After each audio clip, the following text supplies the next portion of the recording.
ప్రియ ప్రభువును రక్షకుడునైన యేసుక్రీస్తు పరిశుద్ధమైన పుణ్యనామంలో ఈ రక్షణ సువార్తల 3వ దినాన ఉదయకాల శుభతరుణాన పాల్పంపులు పొందుకుని ఉన్నటువంటి దేవుని ప్రియులైన మీ అందరికీ కూడా నా హృదయపూర్వకమైన వందనాలు, దేవునికి స్తోత్రాలు.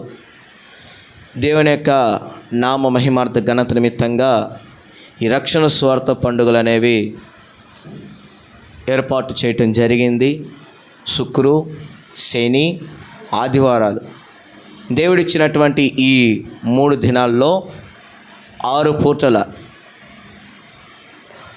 శుక్రవారం ఉదయకాలన మొదలుకొని ఆదివారం రాత్రి వరకును కూడా జరగనై ఉన్నటువంటి ఈ 6 పూటల ఆరాధనలో దేవుని యొక్క సేవకులను ప్రభు బహుబలంగా వాడుకుంటున్న వాడై, నూరింతలు కలిగిన ఆత్మాభిషేకాన్ని దయచేస్తున్న వాడై, మనందరికీ కూడా మన దైనందినటువంటి ఆధ్యాత్మికమైన జీవితంలో గొప్ప మేలులు జరిగినట్లుగా సేవకులను ప్రభు వాడుకుంటూ దీవెనకరంగా మన పరిచయను ముందుకు నడిపిస్తున్న వాడుగా ఉన్నాడు. అందుని బట్టి దేవునికి స్తోత్రాలు చెల్లిద్దామా? స్తోత్రం, స్తోత్రం, స్తోత్రం, స్తోత్రం, స్తోత్రం, స్తోత్రం, స్తోత్రం. హల్లెలూయా, హల్లెలూయా. ఎంతమంది సంతోషంగా ఉన్నారు? ఈ 2వ రక్షణ సువార్త పండుగలు జరిగే దానిని బట్టి ఎంతమంది సంతోషంగా ఉన్నారు? నిజమే, రక్షణ సువార్త పండుగల యొక్క ముఖ్య ఉద్దేశం ఏంటంటారు? ఇక్కడ ఉన్న వారం అంతా కూడా ఒక పాయింట్ ఆఫ్లో ప్రభు మనలతో మాట్లాడి దర్శించి సేవకులను మరుగుపరుచుకునే వాడై వారి ద్వారాగన నీతి మూలముగా బాప్తిస్మ క్రమంలోనికి వచ్చినటువంటి వారమై ఉన్నాం. అయితే ఈ రక్షణ సువార్తల యొక్క ముఖ్య ఉద్దేశం ఏంటంటే మన యొక్క దైనందినటువంటి ఆధ్యాత్మికమైన జీవితాల్లో ఒక నవనూతనమైన మార్పు కొరకు మనం నిర్వహిస్తున్నటువంటి సభలు ఇవి. అలాగే ఈ రక్షణ సువార్త పండుగల రీత్యా మనం ఇంకా ఆలోచన చేయాల్సింది ఏముందంటే, ఈ సభల ద్వారాగా మన ఆత్మలు ఉజ్జీవింపబడాలి, సరిదిద్దబడాలి, క్షేమానికి ప్రభు మనల్ని లేవనెత్తాలని మనం ఈ సభలు నిర్వహిస్తున్న వారంగా ఉన్నాం. అయితే ఎంతమంది వచ్చినా, ఎంతమంది రాకపోయినా, ఆగిపోయినా, నిలిచిపోయినప్పటికీ, ఎంతమంది సంఖ్యతో సంబంధం లేదు. కానీ వాక్యం అంటుంది కదా, మనుష్యులను సంతోష పెట్టవలెనని కాదు, కానీ జీతమిచ్చు నా దేవునిని సంతోష పెట్టవలెనని నేను పోరాడుతున్నాను, ప్రయాసపడుతున్నానని భక్తులు అంటున్నారు బైబిల్ గ్రంథంలో. అందుకే మనుషులను చూసి సంతోషపడటం, లేని వారిని బట్టి బాధపడటం అనేది జరగదు. కానీ ఏదేమైనప్పటికీ కూడా దేవుని యొక్క మహదైశ్వరమును బట్టి, గొప్ప కృపలను బట్టి ఈ పరిచయం అనేది ప్రభువు నడిపిస్తున్నవాడుగా ఉంటున్నవాడై ఉన్నాడు.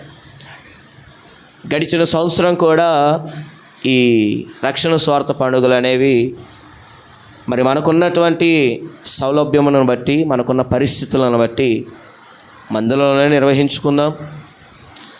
రేపటి సంవత్సరం అయినా సరే బహిర్గతంగా ఈ యొక్క సభలను మనం నిర్వహించాలని మనం అనుకున్నాం. కానీ ప్రభు ఈ సంవత్సరానికి కూడా మందులోనే జరిగించాలని ఇష్టపడుతున్న వాడై ఉన్నాడు. చూద్దాం, రేపటి సంవత్సరం అయినా సరే బహిర్గతంగా ప్రభు ఆజ్ఞాపిస్తారో, ఆ దిశగా ద్వారాలు తెరిచి నడిపిస్తాడో లేదో. ప్రార్థన చేయటమే మన వంతు, కార్యాలు చేయటం ఆయన వంతు గనకన మన వంతుగా మనం అడుగుదాం. మరి నిన్నటి వేళ రాత్రి రూపసాయి గారు దైవ వర్తమానాన్ని అందించారు. దానికి ముందు రాత్రి వేళ యేసురత్నం గారు దైవ వర్తమానాన్ని అందించారు. నిన్నటి ఉదయాన సునీల్ పాస్టర్ గారు, శుక్రవారం ఉదయాన సేవకురాలు లలితమ్మ గారు కూడా వాక్యాన్ని అందించారు. అయితే 4 వాక్యాలు మీకు ఏ మేరకు అర్థమయ్యాయో నాకు తెలియదు. 4 వాక్యాలు, 4 ఉపదేశాలు, 4 వర్తమానాలు, 4 ప్రసంగాలు. సేవకులను ప్రభు ఆయన శిలువ చాటును మరుగుపరుచుకునే వాడై, ఆత్మాభిషేకము చేతన నింపుకొని నిండుకొనిన వాడై, మరి స్వరాన్ని బాహాటముగా తెరిచి బోరవలే బాకానాదాన్ని మన పైన ఊదాడు. జీవపు కలిగినటువంటి మాటల చేతన జలప్రవాహముగా మనల్ని తడిపి తేలగొట్టినట్లుగా ఉన్నాడు మన ప్రభు. హల్లెలూయా. మరి ఎంత మేరకు మీకు అర్థమై ఉన్నాయో, అర్థం కాకుండా ఉన్నవో మాకైతే తెలియదు, కానీ యూట్యూబ్ మనకు ఉంది. ఏంటి మన యూట్యూబ్ ఛానల్ పేరేంటి చెప్పాలా? సుమనన్న చెప్పండి. సబ్స్క్రైబ్ అయ్యారుగా మీరు? నిజంగా ఏంటి మన యూట్యూబ్ ఛానల్ పేరు? Emmanuel prayer ministries Tenali. దరిదాపుగా 9,000 మంది సబ్స్క్రైబర్లు ఉన్నారు మన యూట్యూబ్ ఛానల్కి. 9,000 మంది సబ్స్క్రైబర్స్ ఉన్నారు. అలాగే చూస్తున్నటువంటి వర్తమానాలకి కనీసంగా ఒక 200 నుంచి 400 వరకు లైకులు కూడా వస్తున్నాయి. మీకు తెలిసిన వారికి కూడా ఈ పరిచరణ గురించినటువంటి యూట్యూబ్ ఛానల్ లింక్ని షేర్ చేయండి. సబ్స్క్రైబ్ చేసేదానికి మీ వంతుగా మీరు కూడా ప్రయత్నం చేయండి. ఎందుకు చెప్తున్నామంటే ఈ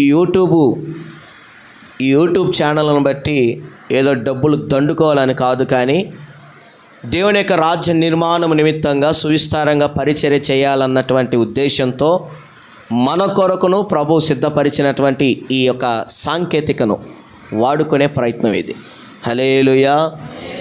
మరికొంతమంది సాంకేతికను ఆధారం చేసుకొని నానాక విధాలుగా రకాలుగా వాడుకుంటున్నారేమో, మనకు అది తెలియదు, మనకు అది అవగాహన అయినను లేదు. కానీ మనకిచ్చిన కోణంలో మనకిచ్చినటువంటి జ్ఞానము చొప్పున ఈ యొక్క టెక్నాలజీని, సాంకేతికను మనం వాడుకుంటున్న వారమై ఉన్నాం. ఈ 3 దినాలు కూడా ఎందుకు రక్షణ సువార్త సభలు పెట్టామో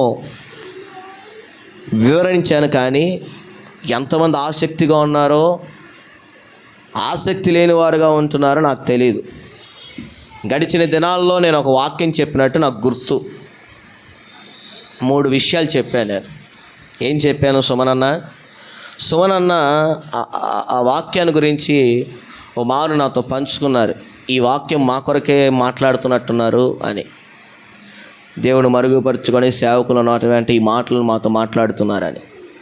1 హెబ్రీల్లో చెప్పినట్లుగా నేను నిన్న నేడు ఏకరీతిగా ఉన్నాను, మీరును కూడా అలాగన ఉండండి. ప్రార్థన యందును, నిరీక్షణ యందును, విశ్వాసం యందును, సహవాసం యందును మీరు అతి ఆసక్తి కలిగిన వారుగా ఉండాలని 2వ విషయంగా మనం చెప్పుకుందాం. 3వ విషయంగా పంచకాండాల్లో ఉంటుంది ఆ మాట. పంచకాండాలంటే ఏదో అనుకున్నారు మీరు. ఆదికాండం, నిర్గమాకాండం, లేవియాకాండము, సంఖ్యాకాండము, ద్వితీయోపదేశ కాండము. హల్లెలూయా. వాటిని పంచకాండాలు అని అంటూ ఉంటారు పెద్దలు, పరిశుద్ధులు, ఆత్మీయులు. ఆ పంచకాండాల్లో చెప్పబడినటువంటి మాట, నేను పరిశుద్ధుడనై ఉన్నట్లుగా మీరును కూడా పరిశుద్ధులై ఉండండి. ఈ 3 సంగతులు నేను మాట్లాడాను. ఈ 3 సంగతుల్లో మన దేంట్లో త్రోవ తొలగిపోయినా ఆ నిత్య మహిమను మనము అనుభవించలేము. వాక్యం అంటుంది, నేను సంఘం కొరకు రక్తాన్ని కార్చాను. ఆ సంఘము ఎలాగ తీర్చబడటానికి రక్తాన్ని కార్చాను? ఏ రీతిగా సంఘము తీర్చబడాలని నేను నా ప్రాణాన్ని అర్పించాను, దెబ్బలకును నా శరీరాన్ని అప్పగించుకున్నాను, అవమానాలకి ఎందు నిమిత్తంగా అప్పగించుకున్నాను అంటే అది మచ్చైనను డాగైనను, చెప్పాల, మచ్చైనను డాగైనను, కలంకమైనను, ముడతైనను, అపరిశుద్ధతైనను, అపవిత్రతైనను, అనీతి కార్యములైనను లేకుండా పరిశుద్ధ సంఘంగా, ఒక గొప్ప సార్వత్రిక సంఘంగా తీర్చబడినట్లుగా ఆ సంఘానికి, ఈ కోణాలు పోలి ఉన్నటువంటి సంఘానికి నేను శిరస్సుగా ఉంటాను అని అంటున్నాడు ఆయన. హల్లెలూయా, హల్లెలూయా. నిజంగా మనలో ఆసక్తి లేకపోయినా, పరిశుద్ధత లేకపోయినా, ఒక రీతిగా ప్రభు అంటున్నారు కదా, నిన్న నేడు ఏకరీతిగా, నిన్న, ఈరోజు, రేపు మాత్రమే కాదు, కానీ యుగ యుగాలు తరతరాలను కూడా అలాగ ఉండదగిన వాడంట ఆయన. అందుకే యుగ యుగములో తరతరములలో నుంచి ఆయన స్తుతింపబడుతున్న గొప్ప దేవుడిగా ఉంటున్నవాడై ఉన్నాడు. మన జీవితాల్లో ఆ గొప్ప కార్యాలు చవి చూడాలి, అనుభవించాలి అంటే ఈ 3 కోణాల్లో ఉండాలని నేను గడిచిన వారాల్లో మీకు వాక్యాన్ని ఉపదేశించినట్లుగా నాకు జ్ఞాపకం ఉంది. జ్యోతక్కకి గుర్తుందో లేదో నాకు తెలియదు. సుమనాన్న మీకు గుర్తొచ్చిందా? అవగాహన వచ్చిందా? కాబట్టి విత్తుతున్నటువంటి వాక్యం ఎంత మేరకు మీ హృదయాలలో నాటబడుతుందో నాకు తెలియాలి కదా. విత్తబడుతున్నటువంటి వాక్యాలు అసలు విత్తబడుతున్నాయా? అవి రాతి నెలలో పడుతున్నాయా? ముండ్ల పొదల్లో పడుతున్నాయా? గచ్చ పొదల్లో పడుతున్నాయా? గట్టును పడుతున్నాయా? పల్లాన పడుతున్నాయా? మెరక స్థలాల్లో పడుతున్నాయా? అసలు ఎక్కడ పడుతున్నాయి? ఆ విత్తనం చచ్చినదై మొక్క మొలిచి చిగురు పెట్టి ఫలభరితంగా మార్చబడుతుందో లేదో తెలియాలి అంటే ప్రశ్నలు అనేది వేసుకుంటూనే ఉండాలి. సంఘాన్ని ఎప్పటికప్పుడు కూడా కదిలిస్తూ ఉండాలి. ఒక కాపరి యొక్క లక్షణం ఏంటంటే హెచ్కేలో చెప్పబడిన మాట మనకు తెలుసు. ఏమని? బలహీనమైనటువంటి గొర్రెకు బలిష్టమైన పౌష్టికమైన ఆహారాన్ని కాపరి పెడతాడంట. మితిమీరిన బలం, ఒళ్ళు కొవ్వు బట్టి ఉంటాయి కొన్ని గొర్రెలు, కొన్ని మేకలు. వాటి నోటికి కొద్దిగా తాళం వేయాలి. అంటే ఆహారాన్ని తీసేసి నీళ్లు తీసేసి మరీ ఎండగట్టడు, కానీ లిమిటెడ్గా దానికి ఆహారాన్ని ఇస్తాడు. గాయాలు పాలైనటువంటి గొర్రెకి ఏం చేస్తాడు? కట్టు కడతాడు. దాన్ని చక్కగా బలం పుంజుకునే దాకా దానిని కనిపెట్టుకుంటున్న వాడుగా కాపరనే వాళ్ళు ఉంటారు. అలాగే తప్పిపోయిన గొర్రెను సహితమును కూడా తిరిగి వెతికి దానిని కనుగొని మందులో చేర్చేంత వటికిన కూడా కాపరి ప్రయాసపడుతున్న వాడుగానే ఉంటాడు. హల్లెలూయా. ఏంటబ్బా ఇవన్నీ చెప్తున్నాడు, మ్యాటర్లో ఒక రాడేంటి అని అనుకుంటున్నారా? వస్తా. ఇవన్నీ ఇదొక ఉపోద్ఘాతం. మీకు తెలుసా ఉపోద్ఘాతం అంటే? బైబిల్ ముందు పేజీలో మీరు చదివితే ముందు మాట, ఉపోద్ఘాతం అవి కనపడతాయి. చూడండి ఒకసారి బైబిల్ గ్రంథాన్ని మొదటి నుంచి చూడండి, ఫస్ట్ అట్ట నుంచి చూడండి. ఉపోద్ఘాతం అని కనపడిందా లేదా? కనీసం ముందు మాట అయినా కనపడిందా? ఏం కనపడింది మీకు? తల ఊపారు. ఉపోద్ఘాతం. హల్లెలూయా, హల్లెలూయా. ఇంగ్లీష్లో ప్రిఫేస్ అంటారు. అదేలా ఉంది ఇంగ్లీష్లో? ప్రిఫేస్. ఉపోద్ఘాతం అంటే ముందు మాట. మనం చిన్ననాటితనాల్లో ప్రతి ఒక్కరం బడి చూసిన వాళ్ళమే అని నేను అనుకుంటున్నాను. తెలుగు సబ్జెక్ట్ కానీ ఏదైనా సబ్జెక్టులు కానీ మీరు చదివితే ఇంగ్లీష్లోనే ప్రిఫేస్ అని ఉంటుంది, తెలుగులో ముందు మాట అనేది ఉంటుంది. ఈ ఉపోద్ఘాతాన్ని మీకు తెలియపరుస్తున్నాను. అయితే ఈరోజు ఈ రక్షణ స్వార్థ పండుగల్లో 3వ దినాన ఈ ఉదయకాల ఆరాధనలో పాల్గొందిన వారమైన మనతో ప్రభు చెప్తున్న మాట చూడండి. ఈ దిన ధ్యానార్థమై ప్రభు మనకిచ్చిన జీవపు మాట. ఈ దిన ధ్యానార్థమై ప్రభు మనకిచ్చిన జీవపు మాట యెషయా గ్రంథం 41వ అధ్యాయం 10వ వచనాన్ని చూద్దాం. యెషయా గ్రంథము 41వ అధ్యాయం 10. నీవు నా దాసుడివనియు నేను నిన్ను ఉపేక్షింపక ఏర్పరచుకొంటిననియు నేను నీతో చెప్పి ఉన్నాను. నీకు తోడై ఉన్నాను, భయపడకము, నేను నీకు దేవుడనై ఉన్నాను. దిగులు పడకము, నేను నిన్ను బలపడుతును. నీకు సహాయము చేయువాడును నేనే. నీతి అను నా దక్షిణ హస్తముతో నిన్ను ఆదుకొందును. చాలండి. ఈ 10వ వచనమందున ఉన్నటువంటి వాక్యాన్ని మనం ఈరోజు ధ్యానించబోతున్న వారమై ఉన్నాం. ఈ 10వ వచనంలో చెప్పబడిన మాట కొన్ని విషయాలు మనం చూస్తున్నాం. ఒకటి, దాసుడు అని. దేవుని దగ్గర లింగభేదం అనేది ఏది కూడా లేదు. స్త్రీ పురుషులని తారతమ్యాలు కూడా దేవునిలో లేవు. ఇక్కడ దాసుడు అని రాయబడి ఉన్నది, కానీ మీరు గమనించుకోవాలి, ఎవరికి వారంగా దాన్ని అన్వయించుకుందాం. స్త్రీలైన వారు దాసురాలని, పురుషులైన వారు దాసుడని దాన్ని చదువుకోండి. స్త్రీలు చదవండి, నీవు నా దాసురాలు అనియు. చదవాలా? నేను చెప్పింది చదవాలి మీరు. నీవు నా దాసురాలు అనియు. చాలండి. స్త్రీలైన వారు దాసురాలని, పురుషులైన వారు దాసులని ప్రభు మాట్లాడుతున్నారు. అలాగే మిమ్మల్ని నేను ఉపేక్షించక ఏర్పరచుకొంటిననియు నేను మీతో చెప్పుచున్నాను. నీకు నేను తోడై ఉన్నాను. భయపడకము, నేను నీ దేవుడినై ఉన్నాను. దిగులు పడకము, నేను నిన్ను బలపరుతును. నీకు సహాయము చేయువాడును నేనే. నీతి అను నా దక్షిణ హస్తముతో నిన్ను నేను ఆదుకొందును. చాలండి. ఈరోజు ఇక్కడ సమకూర్చబడి ఉన్నామంటే ఎవరు అని, మనం ఇక్కడ వచ్చామంటే ఎవరని? లలితమ్మ గారు తెలుసని వచ్చామా? లేక నేను తెలుసని వచ్చామా? లేకపోతే వెళ్ళకపోతే బాగోదులే అని వచ్చామా? కనపడకపోతే వాళ్ళు ఫీల్ అవుతారులే అని వచ్చామా? చెప్పాలా? మీరు నేనేమన్నా రక్త సంబంధికులమా? చెప్పండి. ఒక ప్రాంతంలోమా? ఓ పేటోళమా? ఓ సందులు ఉండేటోళమా? ఇరుగు పొరుగు వాళ్ళమా మనం? కాదు. కానీ మీ గురించి నాకు, నా గురించి మీకు ఓ కొంచెమైనా సరే తెలియనటువంటి వ్యక్తులు. అయితే ప్రభు అంటున్నారు ఇక్కడ, మీరు నా దాసులు, నేను మిమ్మల్ని ఉపేక్షించను.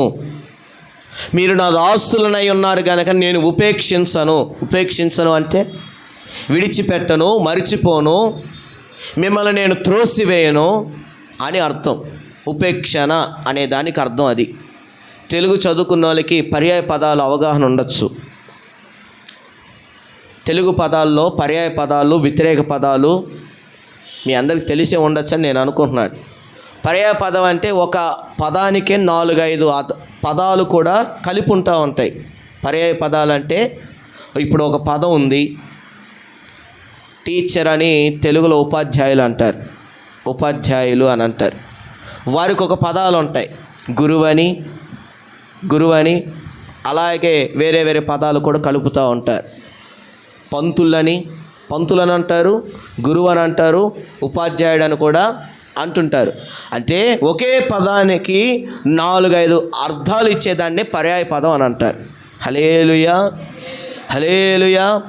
అయితే నేను మిమ్మల్ని ఉపేక్షించను, నేను మిమ్మల్ని విడిచిపెట్టను, నేను మీకు తోడుగా నీడగా ఉంటాను. మీరు భయపడాల్సిన అక్కరనే లేనే లేదు, దిగులు చెందవలసిన అవసరం లేదు. మిమ్మల్ని నేను బలపరుతును, సహాయాన్ని చేస్తాను. నా దక్షిణ హస్తంతో నేను మిమ్మల్ని ఆదుకుంటాను.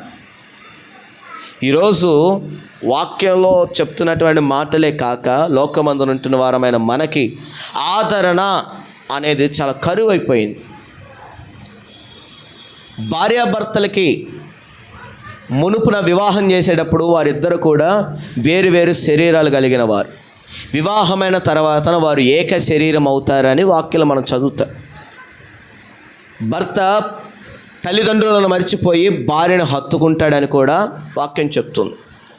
భార్య కూడా వివాహమైన తర్వాత తన తరఫున వారిని అందరూ కూడా మర్చిపోయి తన భర్తే సర్వస్వం అని ముందుకు వెళుతుంది. వీరిద్దరూ కూడా ఏక శరీరం అయినట్లుగా వాక్యం చెప్తుంది. ఈ ఏక శరీరంగా పిలువబడుతున్నటువంటి భార్యాభర్తలు ప్రమాణం చేసేటప్పుడు సేవకులు చెప్తారు ఏమని? ఇరుకెందైనను, బాధ ఎందైనను చెప్పాలా, వ్యాధి ఎందైనను, దుఃఖం ఎందైనను, బాధలు ఎందైనను, ఇంకా పలు రకాల ప్రమాణాలు రకరకాలుగా మనం వింటూ ఉంటాం. ఆనందంలోనైనా సంతోషంలోనైనా సరే మీరిద్దరూ కూడా వేరుపరచబడకూడదు, ఇట్టి వారిని మీరును కూడా వేరుపరచకూడదని మనకిని కూడా చెప్తారు. భార్యాభర్తలకి ఏ ఒక్క కష్టం వచ్చినా నష్టం వచ్చినా మనంగా వెళ్ళి సమాధానాన్ని కలిగించినటువంటి మాటలే చెప్పాలే తప్ప విడాకులు ఇచ్చేయి, దాన్ని వదిలేయి, వచ్చేసే బయటికి అని అమ్మాయికి చెప్పకూడదు, ఇటు పురుషుడికి భర్తకి కూడా చెప్పకూడదు. అయితే వారిద్దరూ కలిసి ఉన్న తర్వాతన కష్టం వచ్చినా భరించేవారుగా ఉంటారు, నష్టం వచ్చినా భరించేవారుగా ఉంటారు. వారికి బాధే వచ్చినా కన్నీరే వచ్చినా ఒకరినొకరు ఓదార్చుకుంటారు. వారి ద్వారాగన కుటుంబం అభివృద్ధి అవుతుందని, వారి ద్వారాగన వంశాభివృద్ధి అవుతుందని, వారి ద్వారాగన పూర్వీకులైనటువంటి చరిత్ర వీరి ద్వారాగా ఈ భూలోకమందున మాకంటూ ఒక ఇంటి పేరు, మాకంటూ ఒక చరిత్ర, మాకంటూ ఒక వంశవాళి ఈ భూలోకమందున ఉంటారన్నటువంటి అవగాహనతో వివాహం చేస్తూ ఆలోచన మేరకు ముందుకు పోతూ ఉంటారు. అయితే ప్రభువు కూడా చెప్తున్నటువంటి మాట ఏంటంటే, ప్రభువు కూడా చెప్తున్న మాట వాక్యాలు మనం చదువుతాం. నిన్ను సృష్టించిన వాడే నీకు భర్త అయి ఉన్నాడు. అర్థమవుతుందా? పురుషులు అనుకోవచ్చు, దేవుడు మాకు భర్త ఏంటంటే కామెడీగా అని మీరు అనుకోవచ్చు. వాక్యమే చెప్తుంది, మిమ్మల్ని సృష్టించిన వాడే మీకు భర్త అయి ఉన్నాడు. అంటే భర్త అయినటువంటి ప్రభు మనల్ని ఎప్పటికీ కూడా విడిచిపెట్టడు. బైబిల్ గ్రంథంలో కోకొల్లలుగా మనం చూస్తుంటున్న వారంగా ఉంటాము. సేవకులను కావచ్చు, ప్రవక్తలను కావచ్చు, భయభక్తులు కలిగిన వారిని కావచ్చు, ఇంకెవరైనా కావచ్చు, దేవుని నమ్మినటువంటి అన్య జనాంగములైనటువంటి వారిని కూడా విడువకనా ప్రభు తోడై ఉండినట్లుగా మనం చూస్తూ ఉంటాం. భీతి నొందిన సమయంలో, భయం నొందిన సమయంలో, దిగులు పడిన సమయంలో, మరణపు ఛాయలతో పీడింపబడుతున్నటువంటి మన పితరులను ప్రభు కాపాడి ఉన్నతమైనటువంటి స్థలముల యందున కూర్చుండబెట్టినట్లుగా మనం చూస్తూ ఉంటాం. అందుకే కీర్తన రాశారు కదా, మరణపు లోయలో దిగులు చెందగా నొందితి నిన్ను చూచి, దాహము తీర్చిన జీవనది జీవ మార్గము చూపితివి. దాహము తీర్చిన జీవనది జీవ మార్గము చూపితివి. కరుణా సాగర యేసయ్యా, కను పాపగా నన్ను కాచితివి. ఉన్నతమైన ప్రేమతో మనసున మహిమగా నిలిచితివి. ఉన్నతమైన ప్రేమతో మనసున మహిమగా నిలిచితివి.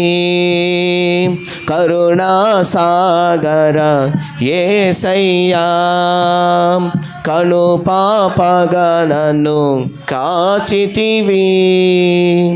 ఈరోజు ఈ మధ్యాహ్నక వేళ సమయం అందున దేవుని మందిరంలో మనం కూడుకున్నామంటే కరుణాసాగరగా ఆయన ఉన్నాడు కనుకనే కూడుకున్నాం. మనం చూస్తున్నాం కదా, యవనస్తులు, నడిప్రాయం కలిగిన వారు, చిన్న చిన్న పిల్లలే చనిపోతున్న రోజుల్లో మనం ఉంటున్నాం. 2020, 2021, 2022 కోవిడ్ కాలంలో అసలు ఎంతమంది చనిపోయారో కూడా మనకు తెలియనటువంటి పరిస్థితి. లెక్కకు గవర్నమెంట్ వారు కొంత సంఖ్యను విడుదల చేస్తే లెక్కకు రాని చావులు ఎన్నెన్నో ఉన్నాయి. అయితే ఆయన బలిష్టమైన రెక్కల చాటు నీడల్లో మనం ఏమై ఉన్నామంట, దాచబడిన వారంగా ఉన్నాం. 91వ కీర్తన మనం చదువుతాం. మహోన్నతుని చాటున సర్వశక్తుని నీడను విశ్రమించువాడు. హల్లెలూయా.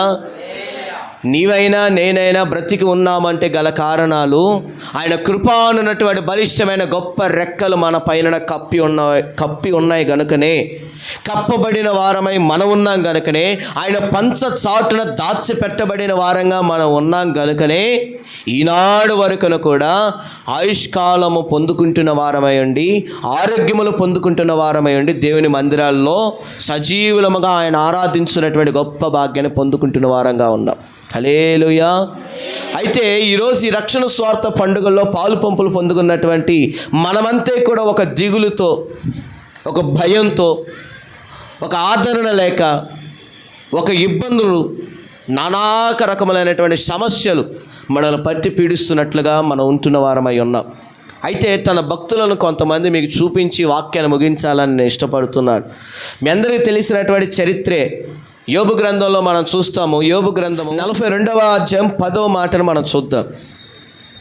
42:10.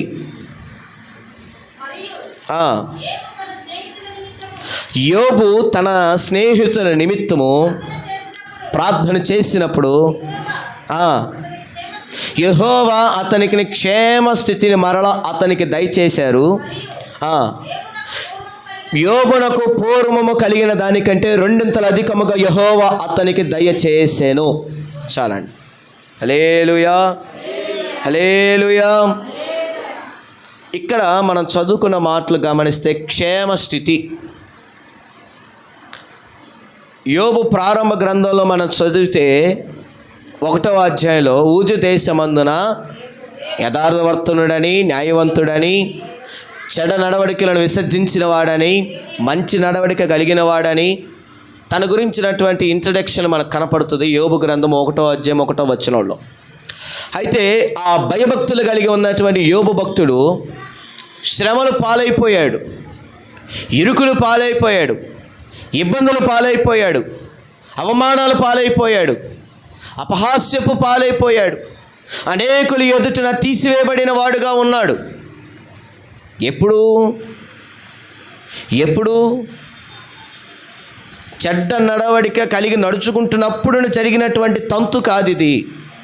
దేవుని అందలి భయభక్తులు కలిగిన వాడై, దేవుని అందలి యథార్థత కలిగిన వాడై, దేవుని అందలి నీతి ప్రవర్తన కలిగిన వాడే నడుచుకుంటున్న దినాల్లో జరిగి ఉన్నటువంటి తంతు ఇది. హల్లెలూయా.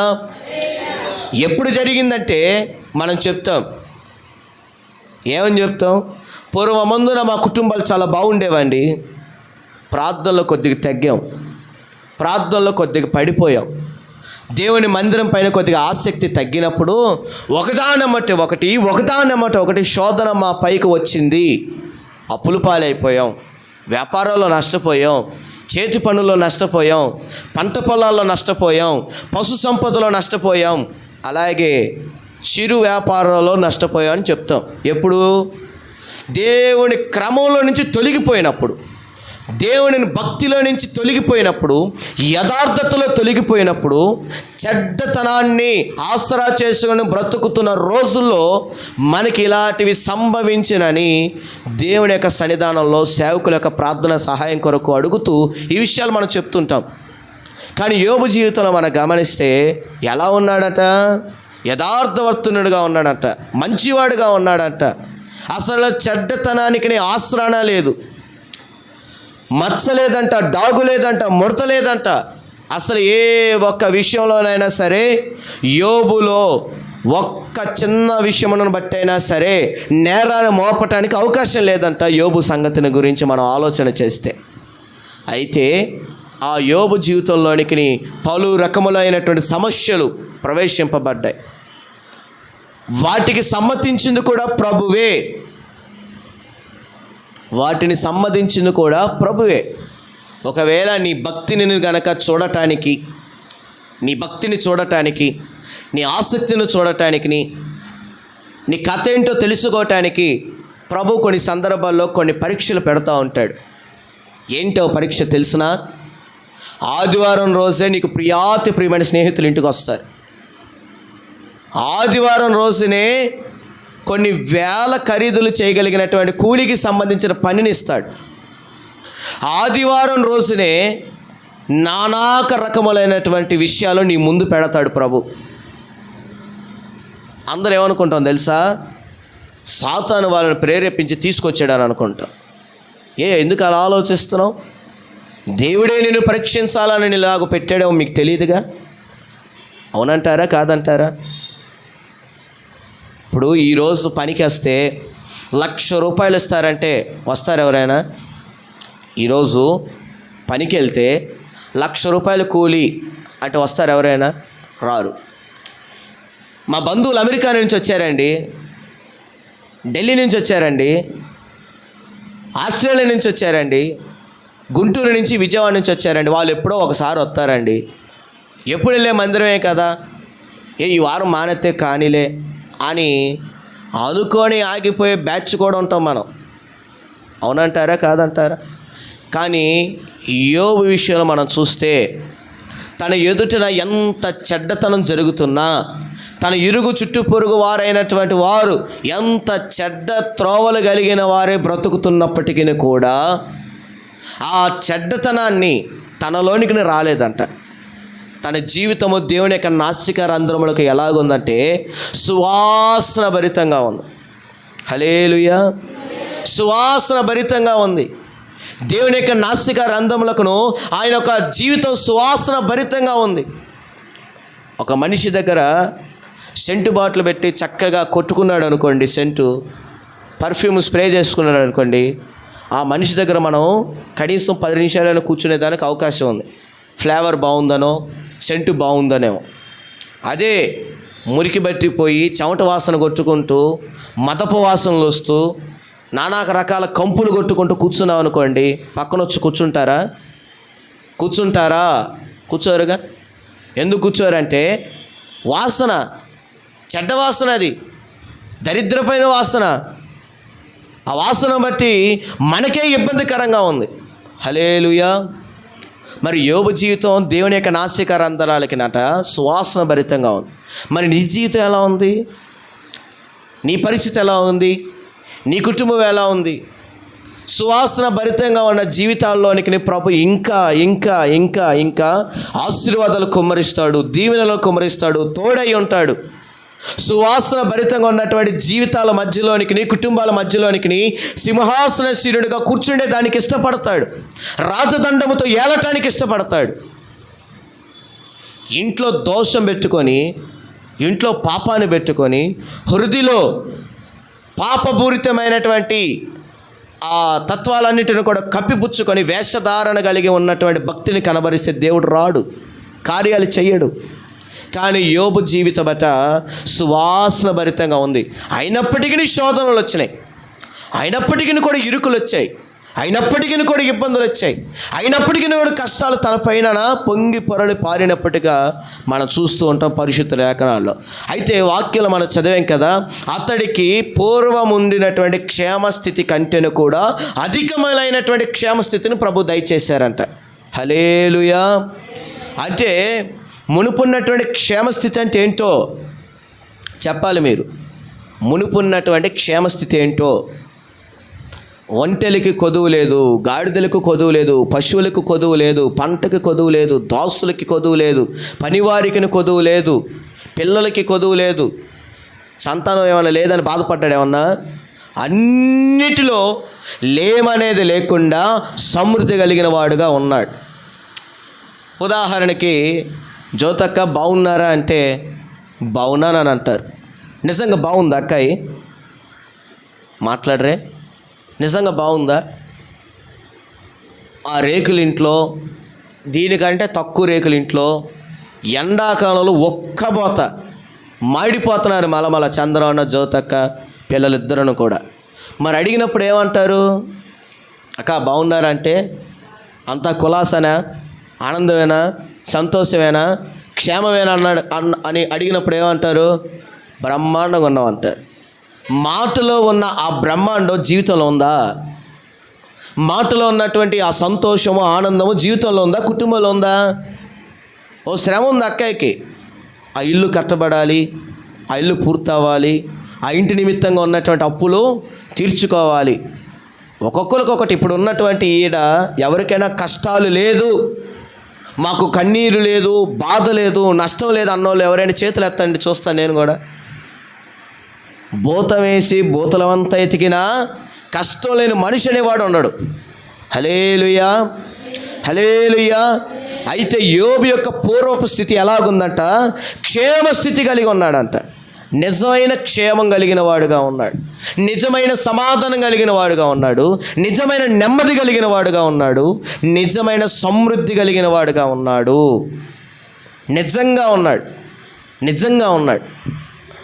ఇప్పుడు ఒక లెటర్ రాస్తాం మా స్కూల్ డేస్లో, కాలేజీ డేస్లో, రేపటి దినాన సెలవు కావాలంటే డేటు, ప్రాంతం, ఇక్కడ కొన్ని విషయాలు రాసి కింద ఆయనకి వివరించేటప్పుడు ఏం రాస్తామంటే చంద్రవన్నకి సన్నీ బాబుకి వీళ్ళకి ఐడియా ఉండొచ్చు.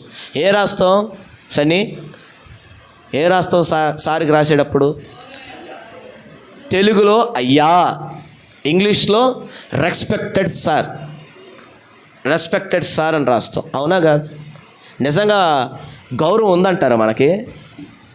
ఇప్పుడు విఆర్ఓనో ఎంఆర్ఓనో పదే పదే పదే తిప్పుతున్నాడు, పదే పదే నువ్వు అర్చీలు రాస్తున్నావు,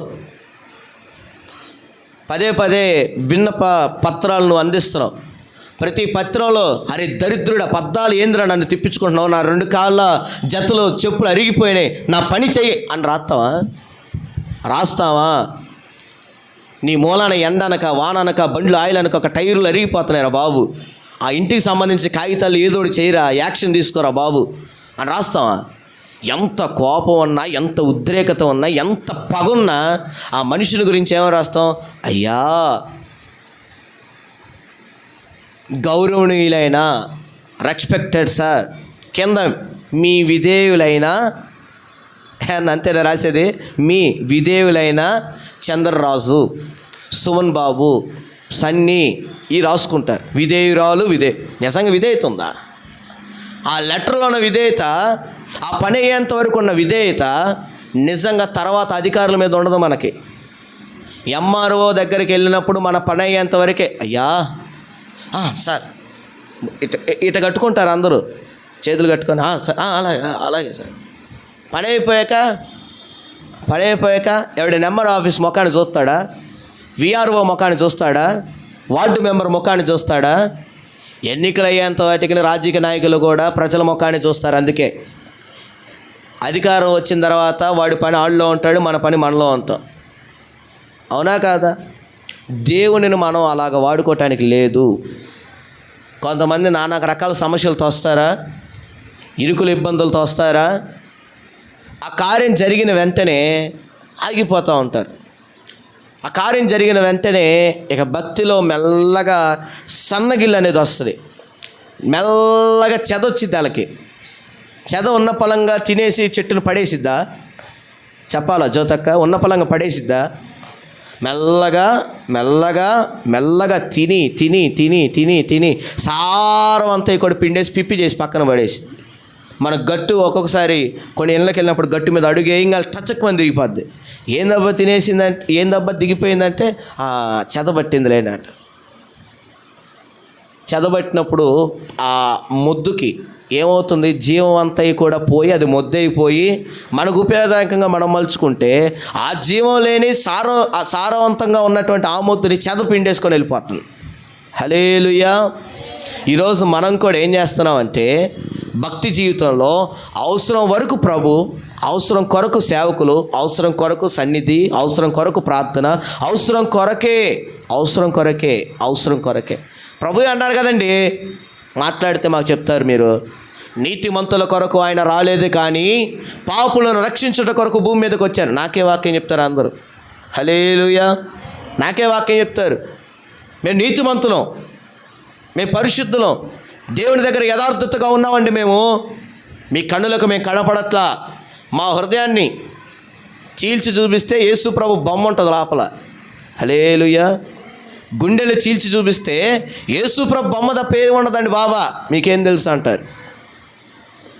కొంతమంది అలాంటి భక్తులు కూడా కనపడుతూ ఉంటారు, ఎదురవుతూ ఉంటారు. పాపాల సంఖ్య చెప్తారు కొంతమంది. ఇన్నే చేసాం, అన్నే చేసాం, వాటన్నింటి నిమిత్తంగా దేవుని దగ్గర అడిగి పశ్చాత్తాపం కూడా పొందేశాం, ఇక మా పరిశుద్ధులమే, నీతివంతులమే, పవిత్రులమే అంటూ ఉంటారు. యోబు ఎంత భక్తిపరుడైనప్పటికీ కూడా రోజు ఉదయం ఏం చేస్తున్నాడు? 1వ అధ్యాయం చదవండి. భక్తిపరుడైనప్పటికీ, యథార్థవర్తుడైనప్పటికీ, నీతివంతుడైనప్పటికీ కూడా దేవుని సన్నిధానంలో చెడ్డ నడవడికని అంతటి కూడా విడిచిపెట్టి మంచిని అనుసరిస్తున్నటువంటి ఆ యోబు భక్తుడు ఏం చేస్తున్నాడు చూడండి ఒకసారి. అనుదినమన ఒకరి కొరకను ఒకరు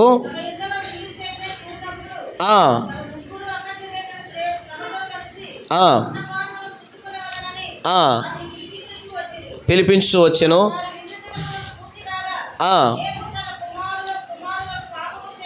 సరే, దాంట్లో ఉన్నటువంటి నేపథ్యాన్ని మనం గమనిస్తే ఆయన ప్రతిరోజు వేకునే లేచి ప్రార్థన చేసి బలులు అర్పిస్తున్న వాడిగా ఉన్నాడంటే పిల్లల నిమిత్తంగా.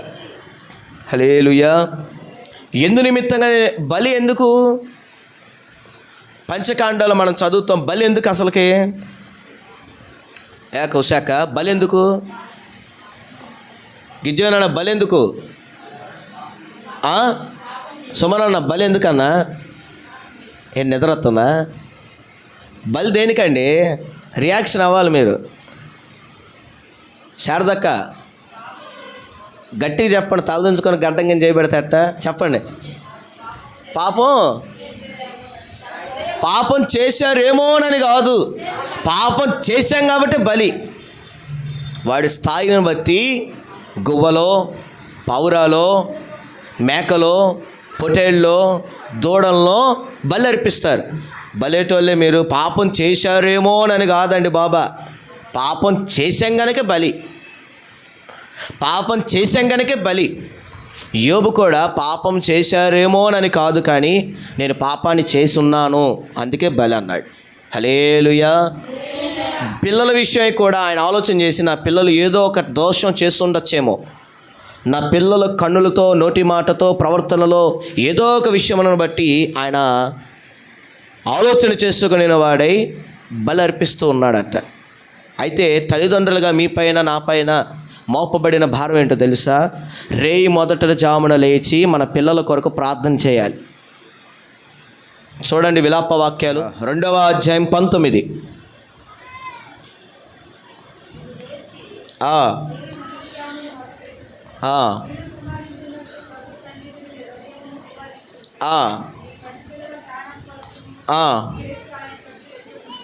చాలండి. పసిపిల్లల ప్రాణం కొరకు ఆయన తట్టు నీ చేతులు ఎత్తాలి.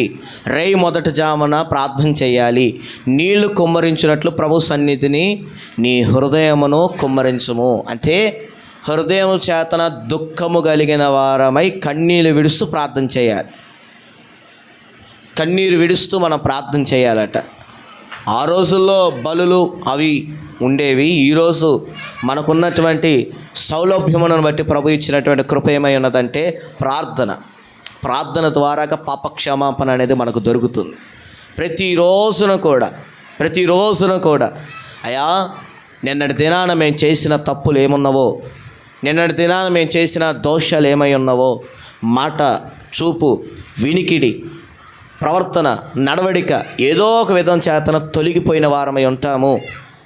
కొన్ని తెలిసి ఉండొచ్చు, కొన్ని తెలియకపోయి ఉండొచ్చు. దయతో మమ్మల్ని క్షమించండి, ఈ దినాన్ని మీరు మాకు ఇచ్చినందుకే మీకు స్తోత్రాలు అని ఎవరు ప్రార్థన చేస్తున్నారు? అసలు ఎవరు చేయరు. ఆయన మనకొరు విజ్ఞాపన తండ్రి కుడి పార్శ్వమున కూర్చొని చేస్తున్న సంగతి పక్కన పెడితే అసలు మనం ఏమీ చేయం. ఎత్తటమే స్తోత్రం నాయన, ఈ దినాన మీరు మాకు ఇచ్చినందుకు మీకు స్తోత్రాలు. ఆశీర్వదించండి, దీవించండి, మేలులతో నింపండి, మా చేతి పనులను ఆశీర్వదించండి. ఈరోజు 10 పనులు కాస్త 20 పనులుగా మార్చబడాలి. 500 1000 రూపాయలుగా మార్చబడాలి. ఆకాశపు వాక్యాలను తెరవండి. వాక్యాలు ఉన్న మాటలే. మనం అత్యంత తెలివిగల క్లవర్ బాగుంటాడు కానీ 2 క్లవర్ వేస్ట్. తెలుసా? అంటే అజ్ఞానుడు అంటే వివేకం లేనివాడు, అవివేకి. జ్ఞానం లేనివాడిని జ్ఞానహీనులు అంటారు. జ్ఞానవంతుల్ని ఇంగ్లీష్లో క్లవర్ అని అంటారు. అతి తెలివితేటల్లో ఏమంటాడు? 2 క్లవర్ అంటారు. తెలివైనోడు బాగుంటాడా? అతి తెలివైనోడు బాగుంటాడా? సుమనన్న, తెలివైన వాళ్ళే బాగుంటారు. అతి తెలివైన వాళ్ళు విజ్ఞాన ప్రదర్శనలు చేస్తూ ఉంటారు. నాకు అది తెలుసు, ఇది తెలుసు. కొంతమంది విజ్ఞాన ప్రదర్శనలు చేసేటప్పుడు కొన్ని సందర్భాల్లో వాక్యం చెప్తూ ఉంటాం. కొన్ని ప్రాంతాల్లో చెప్పినప్పుడు విజ్ఞాన ప్రదర్శన చేస్తూ ఉంటారు కొంతమంది. పాస్టర్ గారు, ఆ వాక్యం ఏ సందర్భంలో రాయబడి ఉందంటావు? అసలు ఎందుకు ఆ వాక్యాన్ని రాశారు? దాని ముందేంటో, దాని కిందేంటో, దాని ఒక చరిత్ర ఏంటో మీకు తెలుసా? సార్ నాకు తెలియదులే, నువ్వు చెప్పా అంట. అంటే నువ్వేమనుకుంటున్నావు చెప్పు. నేను దాన్ని సరితూగిన వాక్యం చెప్పాను అనుకోండి, అబ్బే అది కాదు ఇది అని చెప్తూ ఉంటారు. కొంతమంది అతి తెలివితేటలు ప్రదర్శిస్తూ ఉంటారు. హల్లెలూయా, హల్లెలూయా. కాబట్టి మనం కూడా ప్రార్థన చేసేటప్పుడు ఎలా చేయాలంటే వినయము కలిగిన వారమై, విధేయత కలిగిన వారమై, భయభక్తులు కలిగిన వారం. తనను తాను తగ్గించుకుని వాడు ఏమవుతాడు? వాక్యమే. తనను తాను తగ్గించుకుని వాడు హెచ్చింపబడతాడు, తనను తాను హెచ్చించుకుని వాడు తగ్గించబడతాడు. మొదటివాడు కడపటివాడు అవుతున్నాడు, కడపటివాడు మొదటివాడు అవుతున్నాడు. ప్రభు చెప్పిన మాటలు సువార్తలో చదువుతాయి మాటలు. హల్లెలూయా. కాబట్టి నాకు అది తెలుసు, ఇది తెలుసు, ప్రార్థనలు ఎలా చేయాలో నాకు తెలుసు, ఎక్కడ ఏ ప్రార్థన చేయాలో తెలుసు, ఎక్కడ ఏ వాక్యం చెప్పాలో తెలుసు అన్నటువంటి జ్ఞాన ప్రదర్శనలు వద్దు. ఇక్కడ ప్రతి ఒక్కరం కూడా దేవుని దగ్గర సమానులమైన వారమై ఉన్నాం కనుక ప్రతి ఒక్కరం కూడా దేవుని దగ్గర ఎలా అడగాల? వాక్యాలు ఎత్తి ప్రార్థన చేస్తున్నాం అంటే వాక్యాలు దేవునికి తెలియదా? ఆయనకి రాసిత్తేగా మనం చదువుకొని తెలుసుకుంది. వాక్యాలతో కాదు ప్రార్థన చేయటం. నీ హృదయం అనే నీ హృదయాన్ని చించుకొని అందుకే అంటారు కదా వాక్యాలు, యోవేలు గ్రంథంలో మీరు చదవచ్చు. వస్త్రములు కాక మీ హృదయాలను చింపుకొని దేవుని అడగండి. వస్త్రాలను కాక మీ హృదయాలను చింపుకొనండి అని వాక్యం యోవేలు గ్రంథంలో మనం చదువుతూ ఉంటాం. ఆయన అప్పటికే కరుణను చూపిస్తాడేమో కదా, ఉగ్రతను కాక కరుణను చూపిస్తాడేమో. ఎందుకనంటే ఆయన కృపా వాత్సల్యములు కలిగినటువంటి గొప్ప దేవుడు అని యోవేలు గ్రంథంలో మనం చదువుతూ ఉంటాం. హల్లెలూయా. అందుకే యోబు కూడా ఏం చేస్తున్నాడంటే ప్రతిరోజు ప్రార్థన, ప్రతిరోజు దేవుని సన్నిధానాలు అడుగుతున్నాడు, ప్రతిరోజు పాప పరిహార్థ బలులను అర్పిస్తున్న వాడుగా ఉన్నాడు. మనం కూడా బలులు అర్పిద్దాం. ప్రతిరోజు పొట్టేలను కొందాం. ఎంత ఉంది ఈరోజు మార్కెట్లో పొట్టేలనా? మనకు వచ్చే జీతం ఎంతో మరి చెప్పాలి. చంద్రబాబు ఎంత ఉండేది మీ శాలరీ? 15 వేసుకుందాంలే. 15 అంటే మరి ఇంకో 10 అప్పు చేయాల్సి వస్తుందిగా. 25కి అప్పు చేయాల్సి వస్తుంది. రోజు అర్పించాలంటే నెలకొకటంటేనే 10 అప్పు చేయాల్సి వస్తుంది రోజు అంటే. అందుకే దేవుడు అన్నిటిని మార్చి అత్యంత సులభదాయకంగా భక్తి మార్గాన్ని ప్రభు సిద్ధపరిచాడు. అత్యంత సులభదాయకంగా భక్తి మార్గాన్ని మసిలిన వాడుగా ఉన్నాడు ప్రభు. ప్రార్థన చేస్తేనే నేను నీ చెంతకు వస్తాను, నువ్వు ప్రార్థన చేసి అడిగితేనే నేను నిన్ను క్షమిస్తాను, నువ్వు ప్రార్థన చేసి కన్నీరు విడిస్తే నా హృదయము తట్టుకోలేదు, నువ్వు కన్నీరు విడిచి మనోవ్యాకులము కలిగిన దానవై, మనోవ్యాకులము కలిగిన వాడవై ఉండి అర్థిస్తూ ఉంటే నా సన్నిధానంలో నేను నిన్ను క్షమిస్తాను కదా. నేను నిన్ను అంత కఠినంగా హింసించి వాడనై ఉన్నానా? లేనే లేదు. మీరు చేసిన తప్పులను బట్టే మీ పైకి శ్రమలనే కొలిమి ఉంచబడుతుంది, దాంట్లో మీరు దంచబడుతున్న వారై ఉన్నారు. కానీ మీరు ఏ క్షణానైతే పాపాన్ని ఒప్పుకొని విడిచిపెట్టి నా సన్నిధానమందును ప్రార్థన చేస్తారో అప్పుడనే మీ పాపములన్నీ కూడా క్షమించబడుతున్నాయి అన్నారు. ఆ రోజు ఉన్నటువంటి యాజకులు అంటున్నారు, ఎవరైనా పాపాలు క్షమిస్తానంటాడేంటి? పాపాలు క్షమించబడ్డాయి, సమాధాన గలదానవై వెళ్ళు అన్నాడు ప్రభు. పాపాలను క్షమించేదానికి అధికారం ఎక్కడ దీనికి అన్నారు. అధికారం ఎక్కడదేముంది? తండ్రి ఆయనకి ఇచ్చాడు అధికారాన్ని. ఎక్కడెక్కడ ఉంది ఆయనకి అధికారం? చెప్పాలా, ఎక్కడెక్కడుంది అధికారం ఆయనకి? నీ పైన, నా పైన ఇక్కడే ఉందా? చెప్పాలా, ఇక్కడే ఉందా? పైన ఉన్నటువంటి ఆకాశాలు ఎన్నైతే ఉన్నావో వాటన్నిటికంటే కూడా పైనున్న ఆకాశం పైన ఉండిన వాడై ఉండి ఏలుచున్నవాడుగా ఉన్నాడు, అధికారాన్ని చలాయిస్తున్నవాడుగా ఉన్నాడు, ఉద్ధరించువాడుగా ఉన్నాడు మన ప్రియ ప్రభు. హల్లెలూయా, హల్లెలూయా. కాబట్టి మీరు ఏ విషయం గురించి దిగులు పడాల్సిన అవసరం లేదు. ఒకవేళ పాపము చేస్తున్న వారై ఉండొచ్చు, తప్పులు చేస్తున్న వారయ్యే ఉండొచ్చు. అసలు నీ పాపాలు గనకన వేరే మనిషి విన్నాడంటే వాడు నిన్ను అసహించుకోవచ్చు, ఇంటికి కూడా రానియకపోవచ్చు. కానీ ప్రభు అంటున్నారు, మీరు ప్రార్థన చేసి కన్నీరు విడిచిన వెంటనే, పశ్చాత్తాప పడిన వెంటనే మీ పాపములన్నీ కూడా క్షమించబడుతున్నవని అంటున్నారు. ఇది నిజమైన రక్షణ. ఇది నిజమైన రక్షణ. యోబు అందుకే ప్రతి విషయమందును కూడా యథార్థవర్తనగా నడుచుకుంటున్నప్పటికీ కూడా పాప పరిహార్థ బలులను అర్పిస్తున్నటువంటి గొప్ప భయభక్తులు కలిగినటువంటి భక్తుడిగా ఉన్నాడు గనకనే దేవుడు తనని ఒక ప్రత్యేకమైన దృష్టిలో చూస్తున్నవాడుగా ఉంటున్నాడు గనకనే తనని ఎవ్వరు కూడా పట్టుకోలేనంత విధానంలో హెచ్చించాడు, ఘనపరిచాడు. అతడిని ప్రభు ఆ రీతిగా ఆశీర్వదించాడు. క్షేమస్థితి, నిజంగా పూర్వమందరూ క్షేమస్థితి కలిగిన దానికంటే అధికములైనటువంటి క్షేమస్థితి కలిగి ఉన్నాడు. ఈరోజు క్షేమస్థితిగా మనం లేవు, నిజంగా లేవు. అప్పులు, నష్టాలు, కష్టాలు, కన్నీళ్ళు, బాధలు, వేదనలు, ప్రతి ప్రయత్నం విఫలమే, ప్రతి ప్రయత్నం అపజయమే. కుటుంబాల సమాధానం లేదు, తగాదాలు, గొడవలు ఎన్నో రకాలుగా ఉంటున్నప్పటికీ కూడా ప్రభు అంటున్నారు, నువ్వు దిగులు పడాల్సిన అవసరం లేదు, భయపడవలసిన అవసరం లేదు, భీతి చెందవలసిన అవసరం లేదు. నేను నీకు తోడై ఉన్నాను, నిన్ను ధైర్యపరచువాడు నేనే, ఆదరిస్తున్నాను అన్నాడు. వాక్యంలో మనం చదువుతాను, ఒక్కని తల్లి ఆదరించినట్లుగా నేను నిన్ను ఆదరిస్తాను, నా దక్షిణ హస్తంతో నేను నిన్ను ఆదుకుంటాను అంటున్నాడు ఆయన. ఆయన మర్చిపోయేవాడు కాదు, నిన్ను నన్ను ఏర్పరచుకున్నటువంటి గొప్ప దేవుడు, పిలుచుకొనిన వాడు నమ్మదగిన వాడు అంటుంది వాక్యం. ఎన్నటికైనానో సరే ఆయన మర్చిపోచాలడు. యోబు విషయంలో అలాంటి శ్రమలు వచ్చాయి. స్నేహితులు 3 వచ్చారు ఏదో ఓదారుద్దాని. 2వ అధ్యాయం 10లో మనం చదవండి. యోబు గ్రంథం 2:10. నా మాటలు నేను ముగిస్తున్నాను. యోబు 2:10. బిల్దదు, ఎలీఫజు, జోఫరా ఉండేది అక్కడ. బిల్దదు, ఎలీఫజు, జోఫరు. మీరు చదవండి అక్క.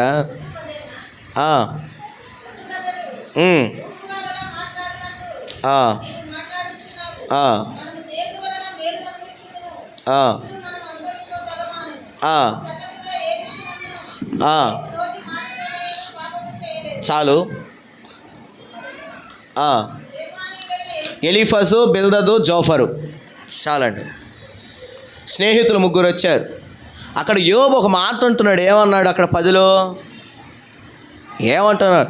దేవుని వలన మేలు మాత్రమే కాక కీడును కూడా, కీడు కలుగుతుందంటే ఎక్కడికి ఎవడు రాడు, ఎక్కడికి ఎవడు పోడు కూడా. అవునంటారా కాదంటారా? శాపాలు వస్తాయి, అసమాధానాలు ఉంటాయి, హింసలు ఉంటాయి, అవమానాలు ఉంటాయి, నిందలు ఉంటాయి, కష్టాలే నష్టాలేక నీ మనసుకు, నీ కుటుంబానికి క్షేమం ఉండదు, ఆనందం ఉండదు. అసలు ఆనందం అనే మాట నీ కుటుంబంలో ఉచ్చరించడానికి కూడా అవకాశం లేకుండా ప్రభు చేస్తాడు అని అంటే ఎవరైనా వస్తారా? మందిరానికి ఒక్కరు కూడా రారు. కానీ యోబు ఏమంటున్నాడు? చాలా వ్యతిరేకంగా మాట్లాడుతున్నాడు అక్కడ. యోబు దేవుని వలన సుఖాన్ని, ఆనందాన్ని, సంతోషాన్ని కాక కీడును కూడా అనుభవించ తగదా, కీడును మనము అనుభవింప తగదా అనేను. చాలండి.